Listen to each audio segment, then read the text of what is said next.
இப்போ இன்னைக்கு பார்த்தவங்க பூரா சொல்கிறாங்க, அம்மா இருந்தால் அப்படிலாம் இருக்காதுமா, அப்போல்லாம் எங்களுக்கு சரியான இது கொடுத்துருவாங்க. நீங்கள் ஒரு விவசாயி விதை விடுறாங்க அப்படின்னாங்கன்னா அன்னையிலேருந்தே நீங்கள் கணக்கெடுத்தாகணும்.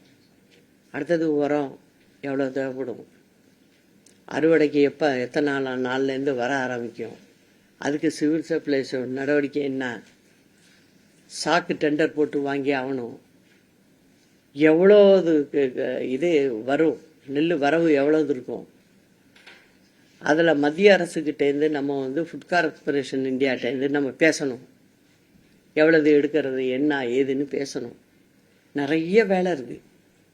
இதெல்லாம் 60 நாளுக்குள்ளே முடிச்சிங்கன்னா தான் நெல் அறுவடை சமயத்தில் எல்லா வேலையும் சமமாக நடக்கும்.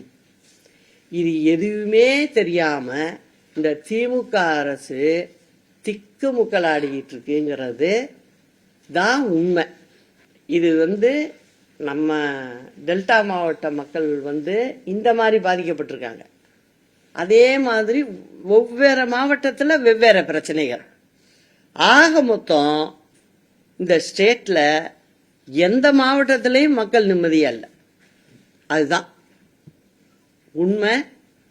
இதை நீங்கள் வெளிப்படுத்த வேண்டிய இடத்துல இருக்கீங்க.